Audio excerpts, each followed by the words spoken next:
The Legend of Zelda is one of the most recognizable game series in existence. As such, Zelda herself is fairly well known. Rapunzel. For the first time ever, Zelda is the main playable character of a game in her own series. Echoes of Wisdom is a game changer in this regard. Before this, Zelda was typically portrayed as a legendary figure, playing a majorly active role in her story, but part of what puts the legend in Zelda is that we hardly get to see her side of things, even though there's a lot going on there. It's a major component to Zelda's formula that sets her apart from comparable princesses like Peach, who is notoriously useless and constantly kidnapped with no effort to help herself.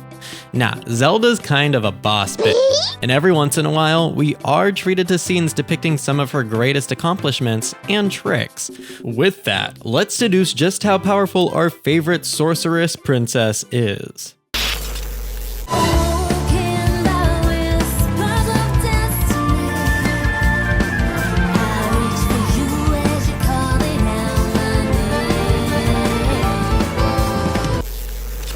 Okay, let's just get this out of the way real quick. By no means is Zelda a Scarlet Witch or a Bayonetta, both of which could solve Hyrule's greatest threats in a matter of minutes. But Zelda is no slouch, and she definitely does what she can given the power she possesses. What she lacks in raw power, she makes up for with creative application. The most notable act we can start with that many of you may already be thinking of is her transformation into Sheik. Zelda can use her magic to change her appearance in an instant. While she's unable to transfigure her body itself in Ocarina of Time, it's cool to see her transfigure the clothes she wears and even her own hair. When she's taking on the Sheik persona, she also showcases expertise in agility and smoke and mirrors tactics. After all, it's how she managed to evade Ganondorf for 7 whole years on her own. While Hyrule Warriors and Super Smash Bros. Aren't mainline Zelda games by any means, they are games that the original creators have to approve movesets for, so we can safely say that these games offer an even deeper understanding of Zelda's capabilities, so I will be referencing them at certain points throughout the video. For now, let's just focus specifically on Zelda's fighting prowess before we talk more about her magical powers. In both Smash Bros. And Hyrule Warriors, Sheik uses his agility to take fast swipes at the enemy. He does so not only with fisticuffs, but small knives, needles, wire, and Deku Nuts. Zelda is actually quite the versatile fighter, as she can fight both close range and long range with a variety of fighting styles between her Sheik form and her normal form. And both forms also have options for close range and long range. Formidable indeed. This extends even further when you remember she has taken on other forms in the past as well, including her Tetra form, where she personifies a revered pirate who fights with a scimitar, and, of course, her Phantom form, where she can possess a Phantom Knight and fight quite efficiently within the bulky armor.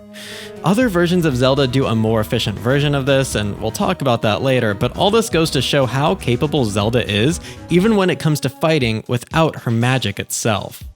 When in her normal form, Zelda even showcases proficiency at using a rapier. We never get to see her fight with a sword in Twilight Princess, even though it's implied she was trained to use one in combat, so it's nice to see Hyrule Warriors give us a taste of what her training looks like in action. Something we get to see in both Hyrule Warriors and mainline Zelda though, is her skills with the bow and arrow. This will segue us back into her magical abilities a bit, as this is one move in her arsenal that uses both her physical prowess and her magic at the same time. Zelda has the ability to infuse her bow with light energy and even create unlimited arrows with her light magic to shoot from the bow. Not only is her aim spectacular, but her magic increases the force of the arrows and even has the ability to dispel darkness, making them similar to the Blade of Evil's Bane, the Master Sword. So now that we're talking about her magic again, let's discuss more ways Zelda can wield her magic. She has the power of telepathy, a trait that's actually innate to the Hylian race as a whole, and Zelda uses this to communicate with Link on several occasions. As far as we know, this ability only works between Hylians under normal circumstances, but several occasions leads me to believe Zelda might be enhancing this trait with magic to communicate with more than just Hylians at times, such as when she contacts the sages in the fight against Ganondorf in Ocarina of Time. She can also wield the Ocarina of Time itself, and the Triwand in Echoes of Wisdom, both of which are magical instruments in their own right, but I have a feeling they can only be activated by magic users or possibly only bearers of the Triforce. With the ocarina, Zelda can theoretically do all the same things that Link does with it, such as teleport, transport objects, move through time a bit, and shift weather. With the Tri-Wand, Zelda can copy the likeness of anyone or anything and use that copy to her benefit. This is an insanely powerful tool at her disposal, if not her most powerful one yet. Between this and the Ocarina of Time, Zelda can reach highs enough to take care of Ganondorf by herself, but time will tell if she'll ever have the chance to wield both at the same time.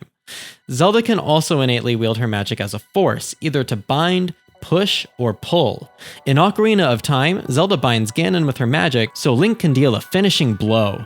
In Twilight Princess, we see her use her magic in an AoE attack to hurt us, as well as use her magic as a ball of lightning to stun and deal damage. In Breath of the Wild, Zelda used her magic to hold herself and Ganon in a stasis for 100 years. That's no small feat, and is quite simply one of her biggest accomplishments yet. Matter of fact, I think now is a good time to talk about just how powerful Zelda's innate magic is, because the answer might shock you. The best place to start in this explanation is actually in the beginning of Echoes of Wisdom, when Zelda is in the crystal prison we've seen from several games. This prison is Ganon's magic, and it's a tactic he's used to get Zelda out of the picture so he can fight Link one-on-one without her interfering on more than one iteration. So why am I using this as an example? Well, this crystal gives us some great insight into Zelda's power level versus Ganon's. On her own, Zelda cannot break out of the crystal from the inside, as it's designed to keep what's inside trapped, while the outer shell seems to be much more fragile. We know this because a meager arrow shot from Link cracks the crystal from the outside, but something many people missed is that Zelda is actually the one who proceeds to use her magic to shatter it from within. All it took was a tiny bit of assist. This means, if Zelda's power wasn't strong enough to break the crystal while it's undamaged, but a crack from an arrow made the difference to where she can break it from the inside where it's known to be tougher than the outside, then Zelda's magic isn't much weaker than Ganon's at all. She seems to just barely lose out, and that seems to only be due to the fact that Ganon holds the Triforce of power, which quite literally boosts the strength of all of his moves, including his magic, and that's why it takes both her and Link to overpower Ganon almost every time. Perhaps you're in doubt, or you don't believe me, but to further prove to you that her power level is barely lower than Ganon's, we can once again look at Breath of the Wild. Zelda's ability to hold herself and Ganon in a stasis for 100 years proves that even though she doesn't have the strength to overpower him, she's comparable enough to keep him in a stalemate indefinitely. Moving on to other applications of her magic, Zelda has also been showcased to have healing powers, though these powers seem to be at the cost of her life force. Similarly to how she held Calamity Ganon at bay for 100 years in Breath of the Wild, Twilight Princess Zelda was holding Xant's Twilight magic at bay. It's only when Zelda used a great deal of her magic and life force to heal Midna's mortal wounds that she falls into a coma, and Xant and Ganon are able to take full control over Hyrule Castle and cast their barrier. Seriously. All this talk about Twilight Princess makes me remember how much people underestimate this iteration of Zelda. She really did what she could, and this is one of the few Zeldas that didn't know Link prior to Ganon's onslaught, so her options were extremely limited. Speaking of limited options, we can't talk about Zelda without talking about one of her most powerful moments to date. And to discuss this, we first need to understand what Zelda is exactly. I know, you're probably sitting there thinking, she's a princess. I mean, obviously, yes, she's a magical little princess, but she's actually much more than that.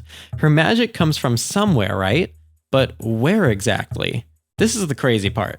Her magic comes directly from the fact that she's a goddess made in human form.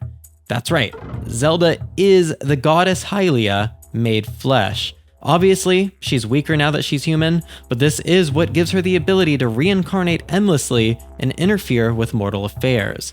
As I've been saying and hopefully convinced you of at this point, Zelda is extremely powerful, only barely weaker than the bearer of the Triforce of Power, and that's because she's quite literally a god.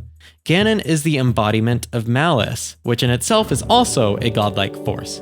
Link exists as a chosen hero of Hylia, and therefore was bestowed a piece of the Triforce to also reincarnate, so he can help tip the scales every 100 years in favor of Hylia. It's a crazy, endless cycle that I'm shocked they've let go in the same way for 1,000 years, but here we are, yet again. Zelda has an impossible choice because Ganon managed to reincarnate somehow more powerful than ever. Enough to kill Zonai gods and hold the entire world hostage with his calamity. The Master Sword is shattered. Zelda is stuck 1,000 years in the past. She has one option to ensure the Master Sword gets back into the hands of Link, in what was once her present day. And in order to get there, she must once again become an immortal being. Protect them all! Zelda sheds her mortality and becomes a dragon, delegating herself to live the next 1,000 years with one purpose and one purpose alone: to get the revitalized Master Sword back into Link's hands. Her power has become so great in this form that her tears she cries leave massive magical imprints on the land itself, permanently etching her memories into the water she shed.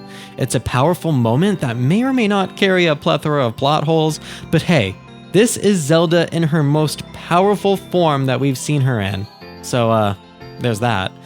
Now, Zelda may be a goddess herself, but that doesn't mean she can't use the magic of other gods. In Smash Bros., Zelda is shown to be capable of wielding Nehru's love, Farrore's wind, and Din's fire. She's even so adept with them that she can do some crazy things like use Din's fire as an explosion just by the point of her finger, and actually damage her enemies with the winds of Farrore and the barrier of Nehru. Just like with Spirit Tracks, Zelda is able to possess a Phantom Knight and have it do her bidding. Not only that, but she has the ability to summon the armor to wherever she is from wherever it is. So add summoning to her list of powers, I guess. Unlike Spirit Tracks though, the fully grown Zelda can control the Phantom Knight separately from herself, so she doesn't have to astral project to possess it anymore. An advanced evolution of her previous ability. Also comparable to what we saw in Twilight Princess, Zelda can manipulate her magic to mimic literal lightning and infuse it with her physical attacks for insane stun and damage, and even use the power of the Triforce to eradicate enemies. This might be the most physically capable iteration of Zelda we've seen, and hey, it makes sense since Smash is a fighting game. Personally, I love to play her because she feels like you'd expect a magic user to feel in a fight. So to lay it all out for you, here are Zelda's powers in an easy to process format so we can decipher just how powerful she is. She has swordsmanship proficiency, agile combat prowess, proficiency in knives, deku nuts, needles, and whips, magical possession of deadly objects, prowess with a bow and arrow, light magic infusion, lightning mimicry, telepathy, transfiguration of inorganic matter, low-level summoning, powerful binding magic, high-cost healing, medium power burst magic, the ability to use the Ocarina of Time, the ability to use the Tri-Wand, magical AoE attacks, mastery of Nehru's love, Din's fire, and Farrore's wind, and an immortal dragon transformation. My deduction? More powerful than base Link, slightly less powerful than Ganon. Could possibly beat Ganon if in possession of the correct items, but that is yet to happen. And when Link has all of his items, Zelda would have more trouble handling him if they had to fight each other. All in all, Zelda wields a solid power level amongst video game protagonists, and is formidable within her own series. A large chunk of what makes her so strong is her creative applications for her magic. We've seen it quite literally take many shapes, and I'm excited to see what else she pulls out in the future. I'm sure I missed some more of Zelda's powers and big moments, so feel free to mention them in the comments section so we can keep the conversation going. In the meantime, check out more of my videos, like my video on why Nintendo is winning the console wars, and my reaction to Echo's wisdom is also in that video, so yeah, the link is right in front of you, and I've been JotoJohnny. I'll catch you all there.